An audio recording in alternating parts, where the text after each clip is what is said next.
sei sind nicht einfach verschwunden, sei haben weitergekämpft.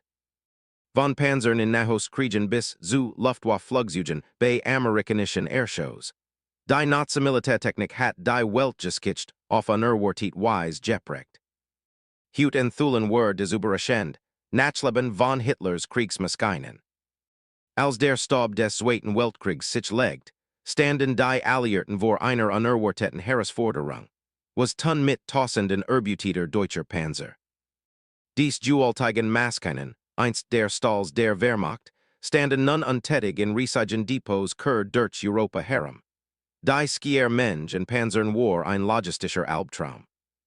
Lagerung und Wartung waren teuer, und sei einfach zu zerstörern Skien und Gesicks Eihers potenziellen Wirts verschwenderisch. Mit den wachsenden Spannungen im Nahen Osten erkannten die Alliierten ein Chance in diesem Überfluss.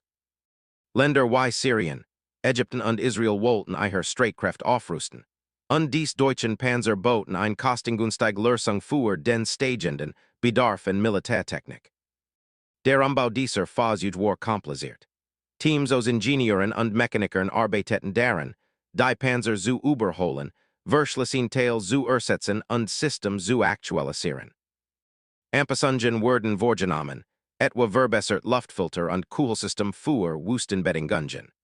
In den 1950er Jahren gelangten dies überholten deutschen Panzer in den Nahen Osten. Fahrzeuge, die für europäische Schlachtfelder konzipiert waren, rollten nun über die Wüsten Nordafrikas und dienten in den Armeen neuer unabhängiger Staaten.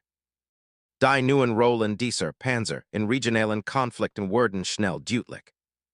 Während der Suezkrieg 1956 setzten ägyptische Truppen modifisiert Panzer, IV gegen British und französische Einheiten ein. Im 16. Krieg 1967 verwendeten Soul arabische Staaten als auch Israel Panzer deutschen Ursprungs. Eine bizarre Situation, in der sich Deutsch konzipiert Fahrzeuge erneut gegenüberstanden. Im Yom Kippur Krieg 1973 setzt Syrien Erbeutite Sturmgeschütz III ein, manch davon fast 30 Jahre alt. Dies alternden Fahrzeuge, ursprünglich entwickelt, Alliiert Linien im Zweiten Weltkrieg zu durchbrechen, kämpfen nun in erbitterten Panzerschlachten auf den Gallenhöhen. Doch der Nach Osten war nicht der einzige Ort, an dem Deutsche Panzer ein zweites Leben fanden. In Nachkriegseuropa integrierten einige Nationen erbeutite Deutsche Panzer in ihrer eigenen Streitkräfte. Spanien unter Franco hielt Deutsche Panzer bis in die 1960er Jahre im aktiven Dienst. Frankreich verschritt sei nicht, sondern nutzt Pantherpanzer, die eigene Militärmacht zu stärken. Sogar Jugoslawien hortet Deutsche Panzer. Die Jahrzehnte später in den brutalen Balkankriegen der 1990er Jahre wieder auftauchten. Die Waffen, die einst Europa terrorisiert hatten, wurden nun von jenen Nationen eingesetzt, die gegen sie gekämpft hatten. Aber Panzer waren nicht die einzigen Nazi-Kriegsmaschinen, die ein neues Leben bekämen. Hoch oben in der Luft erwartet die tödliche Luftwaffe ein anderes Schicksal, eins, das sie von Schlachtfeldern zu amerikanischen Airshows fuhrt. Nach Kriegsende waren Flugplätze in ganz Europa mit verlassenen Luftwaffenmaschinen übersät, ein Chance und ein Dilemma zugleich. Die Alliierten mussten entscheiden, ob sie dies hochentwickelten Maschinen zerstören oder umnutzen sollten. Alliiert Ingenieur erkannten das Potenzial der erbeuteten Flugzeuge. Sie untersuchten Modell wie die Messerschmitt Me 262, den ersten einsatzfähigen Düsenjäger der Welt, und gewannen wertvolle Erkenntnis, die den Nachkriegsflugzeugbau beeinflussten. Dies Untersuchungen und Reverse Engineering Prozess ermöglichten es, Luftwaffe-Technologie für friedlich Zweck anzupassen. Der nächste Schritt war die Umrüstung dieser Kriegsflugzeuge für Zivil Nutzung. Waffen wurden entfernt, und die Maschinen wurden in Zivil Luftfahrtstandards angepasst. Dieser komplexe Prozess erfordert enormes technisches Know-how, die Flugzeuge sicher und dennoch charakteristisch zu halten. Erstlicherweise wurden dies ehemaligen Feindflugzeuge, bald zu Stars bei amerikanischen Airshows.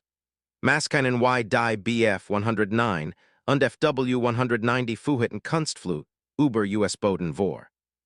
Solche kämen aus Neugier und Nostalgie, die Flugzeuge aus nächster Nähe zu sehen, Die sei im Krieg Neuros Nachrichten kannten. Der Anblick dieser Maskinen löst komplex Gefühle aus. Veteranen, die einst gegen sie gekämpft hatten, beobachteten sie nun mit Faszination und Nachdenklichkeit. Piloten, die sie bei Shows flogen, lobten oft ihre beeindruckenden Fähigkeiten, während sie ihre kompliziert Geschichte anerkannten. Doch die USA waren nicht das einzige Land, das von deutscher Luftfahrttechnik fasziniert war. Sowjetische Ingenieur untersuchten Erbutit Düsenjäger wie die mit 262 Jana und erzielten Durchbruch bei der Entwicklung. Argentinien ging nach weiter, es kauft ex Luftwaffenflugzeug und stellt sogar ehemalige Nazi-Piloten ein, sen Luftwaffe auszubilden. Sogar Südafrika experimentiert kurzeitig mit deutschen Flugzeugen. Der Einfluss der Luftwaffe-Technik reicht weit über amerikanische Airshows hinaus und formt still die next generation globaler Luftstreitkräfte.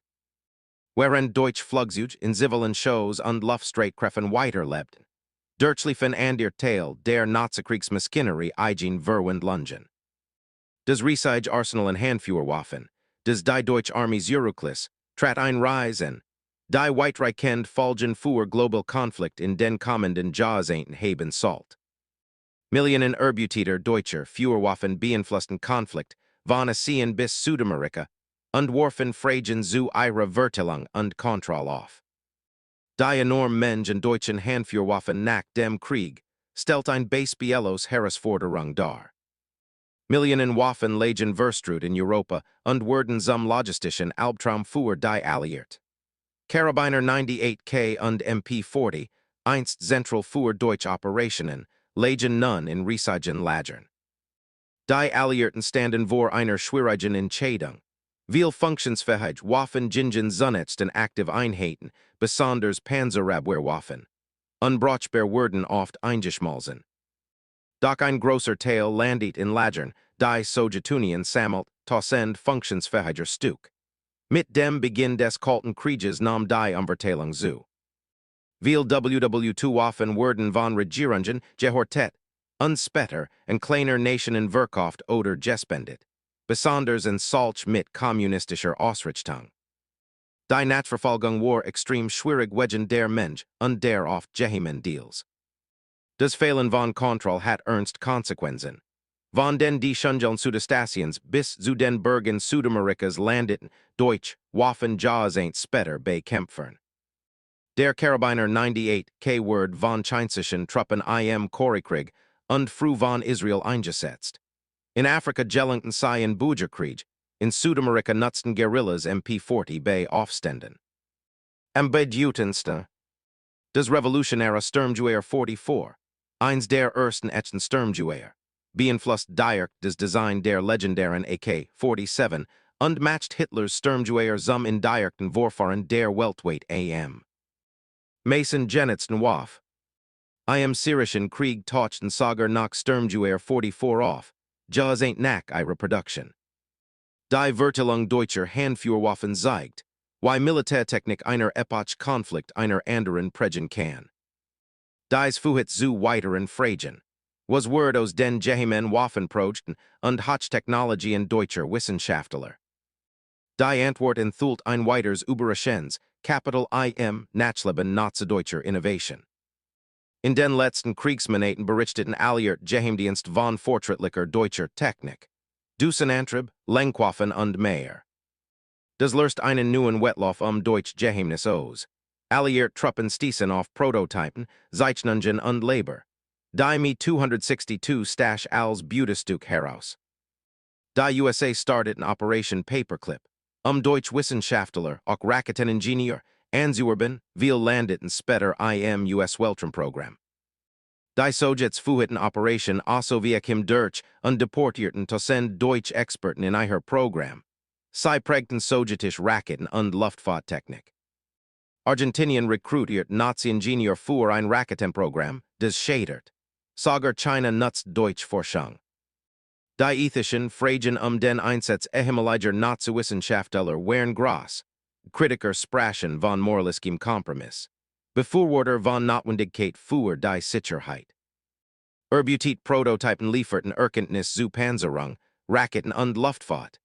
Manch Panzer wurden untersucht, viel eingeschmolzen Wedgen Materialknafheit. Doch dies von prägten mehr als Militär. Das Sturmgewehr 44 beeinflusst modern Waffen, dusen Innovationen die Nachkriegsluftfahrt. Sie legten Grundlagen für kalten Krieg und Space Race. Der Zweite Weltkrieg endet nicht mit der Kapitulation. Lebt in seinen Waffen weiter und hinterließ bleibende Spuren in moderner Kriegsführung und Geopolitik. Die Überreste von Hitlers Kriegsmaschine formen Strategie, Technik und Weltpolitik bis heute. Das war es, Dank für Zuschauen, Hafen des Video hat euch gefallen und informiert. Wenn ihr mehr über dieses Thema wissen wollt, schaut euch unser Video, was Geschichte mit den deutschen Generälen nach dem Zweiten Weltkrieg. N. Vergesst nicht zu liken, zu abonnieren und die Glocke zu aktivieren, damit ihr kein WW2 Video mehr verpasst. Bis zum nächsten Mal.